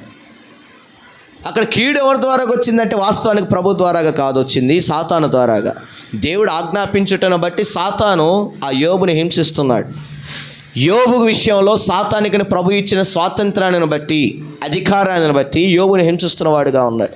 అయినా సరే ప్రభు పైనుంచి చూస్తున్నాడు. ఒక మాట మాత్రం తీసుకున్నాడు, అతని ప్రాణాన్ని మాత్రం నీవు ముట్టరాదు. అక్కడ నిర్బంధం అనేది పెట్టాడు ప్రభు. ఓ మాట తీసుకున్నాడు, నీవు యోబు ప్రాణాన్ని మాత్రం అడగకూడదు, యోబు ప్రాణాన్ని నీవు తీయకూడదు. అనేక రకాలుగా హింసించిన ప్రభు కొరకు నిలబడినటువంటి భయభక్తులు కలిగిన వాడుగా ఉన్నాడు అక్కడ యోబు. ఈరోజు వెళ్తున్న ప్రయాణ మార్గంలో అంతెందుకు, ఇప్పుడు దేవుని మందిరానికి మనం వస్తున్నాం. కూచిపూడి నుంచి, పెద్దపూడి నుంచి, పెదరావూరు నుంచి, కొల్లూరు, కోపల్లి ప్రాంతాల నుంచి మనం వస్తున్నాం. వస్తున్న క్రమంలో ఆటో బోల్తా పడింది. వస్తున్న క్రమంలో బండి యాక్సిడెంట్ అయ్యింది. వస్తున్న క్రమంలో టైరు పంచర్ అయ్యి కింద పడ్డాం. వస్తున్న క్రమంలో తల పగిలింది, కాలో చెయ్యి ఇరిగింది. ఏమనుకుంటాం మనం? చెప్పాలా? ఏమన్నా సుమనని ఏమనుకుంటాం? అప్పుడు అనుకుంటాం, ప్రార్థనకని వెళ్తుంటే ఏంటి మనకి ఇదని మనలో మనమే సనుక్కుంటాం, గొనుక్కుంటాం. ప్రార్థన ఆయన పని మీదేగా మనం వెళ్తున్నాం, మళ్ళీ దేవుని పైన వేయటం బండ. యేసు నామంలో బండ ఎత్తారు అందరూ. దేవుని ప్రార్థన కొరకు మనం వెళ్తుంటే దేవుడు కాపాడుకోలేడా? ఆయన ఆకర్షించాడు కదనే కదా మేము వెళ్తుంది, ఆయన ప్రేరేపించాడనే కదా మనం వెళ్తుంది, ఆయన దర్శించాడనే కదా మన దేవుని మందిరానికి వెళ్తుంది. కాపాడ్డా మాత్రం కూడా? అపాయం నీ చెంతకు రాదన్నాడే, నీ పాదాలకు రాయను తగలకుండా దూతలు పట్టుకుంటారన్నారే, మాకే అలాగెలా జరిగింది గిజ్జు అని అన్నట్టుగా అంటాం మనం. అంటావా లేదా? ఖచ్చితంగా అంటాం. అరే ప్రార్థన మోకాలేసానంటే గంట సేపు దిగనే, ఆరాధన చేయటానికి ఎత్తుకున్నావంటే గంటన్నర సేపు అయినా ఆరాధన చేస్తూనే ఉంటానే, దివారాత్రు నా నోట మెలకు ఉన్నప్పుడల్లా స్తుతి అని ఉచ్చరిస్తూనే ఉంటానే, నా నోటి ద్వారాగా దేవుని కనపరుస్తూనే ఉంటున్నానే, నాకే ఎందుకు ఇలా జరిగిందని యోబు అలా ఆలోచించలా. నీలాగా నాలాగా అయితే యోబు భక్తి ఎప్పుడో చరిత్ర మూత వేయబడేది. అసలు యోబు గ్రంథం రాసేవాడు కాదు దేవుడు. యోబు గ్రంథం అనేది లేదు, ఇక ఆ చరిత్ర అనేది మనం చదివేదానికి లేదు. 65 పుస్తకాలే అయ్యాయి మొత్తం, 66 కాస్త. యోబు వేటినైనను సహించాడు. కుమారులు ప్రాణం పోయినా సహించాడు, కుమార్తెలు ప్రాణం పోయినా సహించాడు, భార్య విడిచిపెట్టి వెళ్ళిపోయినా సహించాడు, తన స్వాస్థ్యం అంతే కోల్పోయినా సహించాడు, చివరాఖరికి తన ఆరోగ్యం శరీరం క్షీణించిపోయినా సహించాడంట. అందుకే ప్రభు వాక్యం అంటుంది చూడండి, కీర్తనలో అనుకుంటాను చూడండి, కీర్తనలో 9:10 నలిగిన వారికి తాను మహాదుర్గమగును, ఆపత్కాలములో వారికి మహాదుర్గమగును. యెహోవా నిన్ను ఆశ్రయించు వారిని నీవు విడిచిపెట్టువాడు కావున నీ నామాన్ని ఎరిగిన వారు నిన్ను నమ్ముకుంటారు. యోబుకు అది తెలుసు. ఏం తెలుసు? అదంతా కాదు, నా స్థితి ఎక్కడుంది ఈరోజు, ప్రస్తుతానికి ఇక్కడికి వెళ్ళిపోయింది, అట్టడికి వెళ్ళిపోయింది, అక్కడి నుంచి అయినా సరే నన్ను లేవనెత్తగలిగినటువంటి గొప్ప దేవుడని ఆయనకు ఉన్నది నమ్మకం. నీకు నాకు లేదు, మరి ఏం చేద్దాం? నీకు నాకు లేదు, ఖచ్చితంగా లేదు. క్షేమానికి లేవనెత్తుతాడు, నెమ్మది సమాధానములకు లేవనెత్తుతాడు, ఓ రక్షణ ఆనందాన్ని నవనూతనంగా మరలా మనలో పుట్టించబోతున్నాడన్న ఆనందం, ఆ నమ్మకం అది లేదు మనకి. ఆయన నామాన్ని ఎరిగిన వారు ఏమై ఉన్నారంట? నిన్ను నమ్ముకొందురు. అబ్రహాము కూడా దేవుని నమ్మాడు. ఏ విషయంలో? ఇస్సాకును కనే విషయంలో దేవుని నమ్మాడు. శోధనలు వచ్చినా సరే, ఇరుకులు వచ్చినా సరే, తన శరీరం బలహీనంగా ఉన్నప్పటికీ కూడా యెహోవాను హత్తుకొను అన్యుడు. యెషయా గ్రంథంలో ఉంటున్న ఆ మాట చదవండి. యెషయా గ్రంథం 56:3 యెహోవాను హత్తుకొను అన్యుడు, నిశ్చయముగా యెహోవా తన జనులలో నుండి నన్ను వెలివేయునని అనుకొనవద్దు. షండు నేను ఎండిన చెట్టునని అనుకోవద్దు.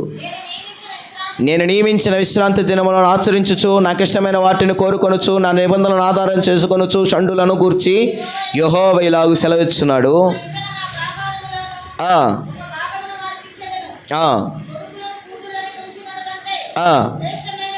శ్రేష్టమైన పేరు వారికి ఇస్తాడట, కొట్టివేయబడని నిత్యమైన పేరు వారికి పెట్టుచున్నాడట.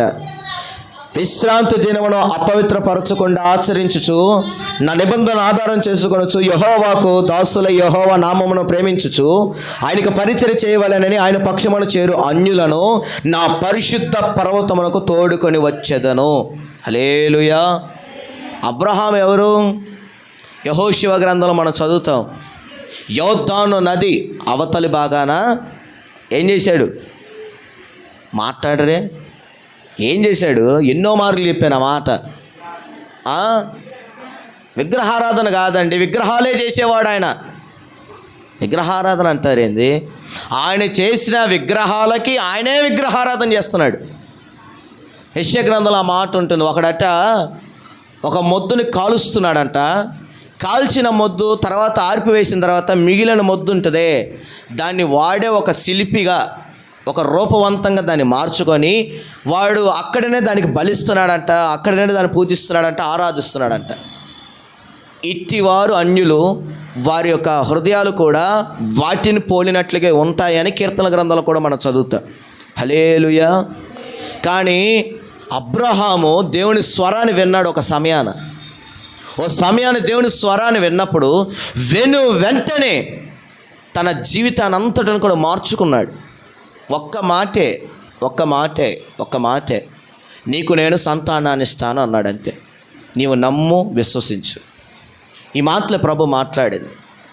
ప్రతిరోజు కూర్చోబెట్టి భయభక్తులు కలిగి ఉండు, విశ్వాసం చెదిరిపోకుండా నిలుచుకో, సమాధానంగా ఉండు, నెమ్మదిగా ఉండు, ఇరుగు వారిని ప్రేమిస్తూ ఉండు, అందరితో కలివిడిగా ఉండు, అందరితో సమాధానంగా ఉండు, అందరితో పాటుగా ఉండకనే నీకంటూ నువ్వు ఒక ప్రత్యేకంగా నా కొరకు అన్నట్టుగా జీవించు. రకరకాల ఏం చెప్పాలా ప్రభు అక్కడ. మనకైనా సువిస్తారంగా దేవుని వాక్యాన్ని బోధిస్తున్నాడు ప్రభు, సేవకులను మరుగుపరుచుకొని. అక్కడ ఎవరికి చెప్పారు? ఆ రోజు పరిశుద్ధ గ్రంథం ఉందా? ఆదికాండంలో మనం చదువుతున్నాం కదా, పరిశుద్ధ గ్రంథం ఉందా? అసలు అప్పటికి ఇంకా 10 ఆజ్ఞలు రాలా, మోషే రాలా, ధర్మశాస్త్రం రాలా, ఏమీ రాలా. కానీ అబ్రహాము దేవుని మాటను నమ్మాడు. నమ్మిన దానిని బట్టి ఏమైంది? వాక్యం అంటుంది, మనకు వాక్యమే ఆధారం గనక నీ నామమును ఎరిగిన వారు నిన్ను నమ్ముకుంటున్నారని కీర్తనలో 9:9-10 మనం చదివాం. హల్లెలూయా. నమ్మాడు గనుకనే తన జీవితం అందున ఒక గొప్ప కార్యాలు జరిగాయి. యోబు కూడా అంటాడు తన ఒక గ్రంథమందున, నేను వినికిడి చేత నిన్ను గురించి విన్నాను. వినికిడి చేత ఏడబడి దేవుని సువార్త ఆయన చెంతకు చేరినప్పుడు విన్నాడంతే. ప్రభువై అబ్రహామును దర్శించి మాట్లాడినట్లుగా యోబును దర్శించి మాట్లాడాల ప్రభు. అబ్రహాముతోనైనా సరే ప్రభు ఆకాశంలో నుంచి మాట్లాడాడు. అబ్రామా అని కేకేసి ప్రభు మాట్లాడాడు. కానీ యోబుతో ప్రభు మాట్లాడాల. ఆడబడి ఏడబడి ఉన్నటువంటి మాటను విని, ఓహో ఇలాగ నడవాలి, ఓహో ఇలాగ నేను నడుచుకోవాలి, ఇలాగా జీవితాన్ని నేను మలుచుకోవాలని యోబు తన జీవితాన్ని క్రమబద్ధంగా మలుచుకునే వాడుగా ఉన్నాడు. గనుకనే తన జీవితం ఫలభరితంగా మార్చబడినట్లుగా మనం చూస్తున్నాం. శోధన వచ్చినా, ఇరుకే వచ్చినా యెహోవా నామాన్ని ఆధారం చేసుకున్నాడు, నమ్ముకున్నాడు. గనుకనే తన క్షేమస్థితి కోల్పోయి ఉన్నప్పటికీ కూడా తిరిగి మరలా రెట్టింపైనటువంటి క్షేమస్థితిని కలిగిన వాడుగా యోబు జీవితం మనకు కనపడుతుంది. తన పరిస్థితి అంతా కూడా మనకు తెలుసు. స్నేహితులు వచ్చారు, వాక్యం మనం చదువుతా ఏమని, పగ కలిగి ఉన్నటువంటి స్నేహితుడు లెక్కలేనని కపట ముద్దులు పెడతాడంట. మేలుకోరు స్నేహితుడు ఏం చేస్తాడు? లెక్కలేని గాయాలు చేస్తాడు. సామెతలో ఉంటుంది ఆ మాట. చూడండి 24వ అధ్యాయం అనుకుంటాను. మీరు ప్రశ్నార్థకంగా చూస్తే మాత్రం తీయటమే రెఫరెన్స్. ఇక ప్రశ్నార్థకంగా చూశారా అయిపోయినట్టే. ఇక 27వ అధ్యాయం 6, క్షమించాలి, సామెతలు 27:6. మేలును కోరి స్నేహితుడు చాలండి. మరి యోబు స్నేహితులు మళ్ళీ చాలా మంచోళ్ళు, బల్లెపోట్లు వేసారు ఆయనకి. పాపం యోబు స్నేహితులు ఇంకా మంచోళ్ళు, బల్లెపోట్లు వేసారు. వీళ్ళు గాయాలు చేశారని, ముద్దులు పెడతారని వాక్యంలో జ్ఞాని అయిన సొలొమోను మహారాజు అంటుంటే, యోబు జీవితంలో తన స్నేహితులు ఎవరాళ్ళు 3 పేర్లు చదివి ఎందాహలా తీసి చదవండి. 11 బిల్దదు, జోఫరు, ఎలీఫజు. గుర్తుపెట్టుకోవాలండి. ఎలీఫజు, బిల్హదు కాదు, బిల్దదు. లా కింద దావుతుంది. బిల్దదు, జోఫరు. హల్లెలూయా. ఆ ముగ్గురు వచ్చి ఆయనతో వాదిస్తున్నారు. ఇదిగో ఆయన మనిషిని నమ్మడు, దోతలను నమ్మడు, ఎవరిని నమ్మడు. నిన్నెందుకు నమ్మాలా? నీ భక్తి నీకు ధైర్యాన్ని పుట్టించట్లేదా ఏంది యోబు? ఓహేళ నువ్వేం చేసావో రహస్యంగా మాకు కనపడెట్టున్నావు అని ఒకడు నాకు రకాలుగా మాట్లాడి పాపం ఆయన్ని అసలుకే ములుగుతున్న మనిషి మీద, మూలిగే నక్క మీద తాటికే పడ్డట్టుగా ఆయన మీద పడ్డారు వాళ్ళు. అప్పుడు సుడిగాలుల నుంచి ప్రభు మాట్లాడాడు. ఎవరు వీళ్ళంతా అసలుకి నీ మీద నిందారోపణ చేయటానికి? సుడిగాలుల నుంచి ప్రభు మాట్లాడి తనను బలపరిచాడు. నీటి గుర్రము నడుములో ఉంటుంది బలము, మనం చదువుతూ ఉంటాము. ఆ బలాన్ని ప్రభు తనకిచ్చాడంట యోబుకి. ఇంకా మునిపెన్నడు ఇంక ఏ శ్రమ వచ్చినా, ఎలాంటి ఉపద్రవం వచ్చినా, ఎలాంటి కష్టమే రాని, ఇంకే నష్టమైనా రాని, ఇక వంగిపోక పడిపోకుండా ప్రభు తన పాదాలను బలపరిచాడు, నడుమును బలపరిచాడు, తన సర్వ శరీరాన్ని బలపరిచి బహుబలంగా ఓ భక్తిపరునిగా చరిత్ర పుటమిలో ఆయనను ఉంచినట్లుగా మనం చూస్తుంటున్న వారంగా ఉన్నాం. హల్లెలూయా. అబ్రహాము నమ్మాడు, యోబు నమ్మాడు. ఏమని నమ్మారు? ఆయన మాకు తోడుగా ఉంటాడు, ధైర్యపరుస్తాడు, మాకు కావాల్సిన అవసరాలు అక్కర్లు ఏవైతే ఉన్నావో అవి ఆయన తీరుస్తారు, ఆయనే మమ్మల్ని ఆదరిస్తారు, ఆయనే మాకు సహాయం చేస్తాడు, ఆయనే మనల్ని ఆదుకుంటాడు, ఆయనే మనల్ని ఓదార్చువాడుగా ఉన్నాడు, మా కన్నీళ్లను తుడిచివాడు, మా దుఃఖములను తీసివేవాడు, మా కష్టాలు నష్టాలు అన్నిటి నుంచి కూడా ఒడ్డెక్కించగలిగిన వాడు ఆయనే అని నమ్మారు. ఈరోజు మనం కూడా నమ్మాలి. నమ్మకం మీదే మన భక్తి జీవితం అనేది వెళ్తూ ఉంటుంది. నమ్మకం మీదే మన జీవితం అనేది ముందుకు కొనసాగాలి. ఆఖరిగా మాట చూద్దాం, చూడండి. కీర్తనలు 33:19. ఈ చదివిన తర్వాత మనం బైబిల్ మూతేసి వెత్తబడిన వాక్యం కొరకు ప్రార్థన చేసుకొని సెలవు తీసుకుందాం. కీర్తనలు 33:19.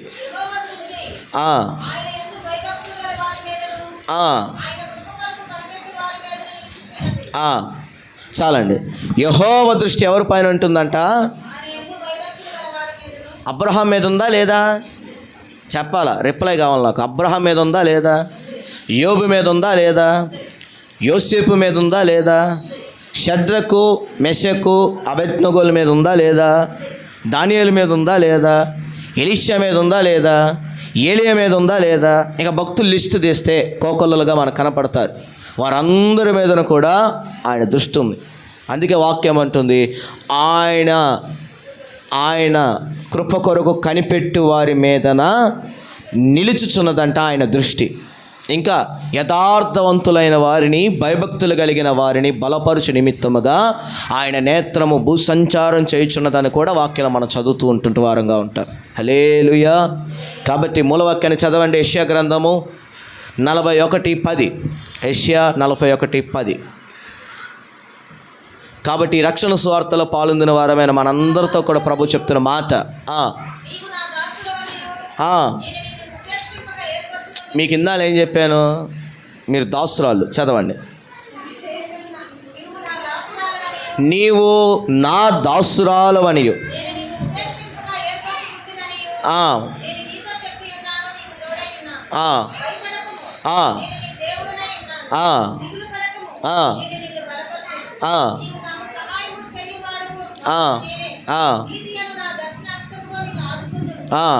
చాలండి. ఏమంటున్నాడు ఆయన? పలు రకాలు కలిగినటువంటి మాటలు అక్కడ మనం చదువుతున్నాం. దేని ద్వారాగానైనా సరే నువ్వు ఇబ్బందులకే గురవ్వచ్చు, కష్టాలకే గురవచ్చు, నష్టాలకే గురవచ్చు, బాధలకే గురవచ్చు. ఒకటి కాదు, అనారోగ్యాలు, అవమానాలు, అపనిందలు, హాస్పిటల్ పాలు, అప్పుల పాలు, నష్టాల పాలు, ఎన్నో రకాలు. నాకు తెలిసి 4-5, మీకు తెలిసి వయసు రీత్యాలు పెద్దోళ్ళు కాబట్టి మీకు ఇంకా తెలుసు. వాటన్నిటి నుంచి కూడా అలా లేవనెత్తగలిగిన వాడు ఎవరంటే ఆయన మాత్రమే. 91వ కీర్తన 15-16 కూడా చదవండి ఒకసారి. 91వ కీర్తన 15-16 కూడా చదవండి ఒకసారి. నీవు నాకు మొరపెట్టగా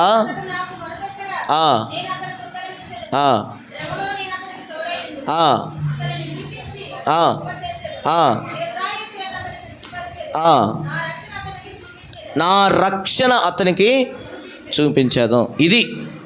ఇది మనకు కావాల్సింది. ఆశీర్వాదాలు, దీవెనలు, మేళ్ళు ఇవి కాదు, కానీ నిరంతరమైన ఆయన కృప మన మీద ఉండాలి అంటే, ఆయన ఆశీర్వాదం మనకు కావాలంటే, దీవెనలు మనకు కావాలి అంటే, మేలులను మనం అనుభవించాలి అంటే ముందుగా ఏమై ఉండాలా? మనం మొరపెట్టే వారంగా ఉండాలా, కనిపెట్టే వారంగా ఉండాలా, నమ్మకం కలిగిన వారంగా ఉండాలా, భయభక్తులు కలిగిన వారంగా ఉండాలా, ఆయన కొరకు ఎదురు చూసే వారంగా ఉండాలా. ఆయనను తప్ప వేరొక్కరిని కూడా ఆధారం చేసుకోకుండా ఆయనే ఆధారమై ఉన్నట్లుగా మనం బ్రతికి ఉన్నట్లయితే, యోబు వంటి శ్రమలు, ఆనాడు యోబుకున్నటువంటి కష్టాలే నీ జీవితంలో ఉండొచ్చు. ఆనాడు అబ్రహాము జీవితంలో ఉన్నటువంటి నష్టాలు నీ జీవితంలోనే ఉండొచ్చు. యోసేపుకు ఎదురైనటువంటి ఆ అవమానాలు, అపనిందలు, కష్టాలు, నష్టాలు, దుఃఖాలు, కన్నీళ్ళు, అన్నపానములైనటువంటి పరిస్థితులు మనకే రావచ్చు. కానీ వాటన్నిటి నుంచి కూడా ఏం చేస్తాడంట? నీతి అను ఆయన దక్షిణ హస్తంతో లేవనెత్తుకొని వాడై క్షేమానికి లేవనెత్తి ఆదుకొని హెచ్చిస్తాడని వాక్యం ద్వారా ప్రభు అంటున్నారు. కాబట్టి నమ్ముదాం, విశ్వసిద్దాం. ముందు మనకు చూపించబోతున్నటువంటి భవిష్యత్ కాలంలో ఆయన రక్షణ ఆనందాన్ని మనమంతా కూడా అనుభవిద్దాం. ఈ విత్తబడిన వాక్యం మన వినికిడిలో, కుటుంబాల్లో, సంఘాల్లో నిరంతర ఫలభరితంగా ఆయన మార్చునుగాక. నీతి అను దక్షిణ హస్తముతో ఆయన మనలందరిని కూడా ఆదుకొని క్షేమానికి లేవనెత్తునుగాక. ఆమేన్, ఆమేన్.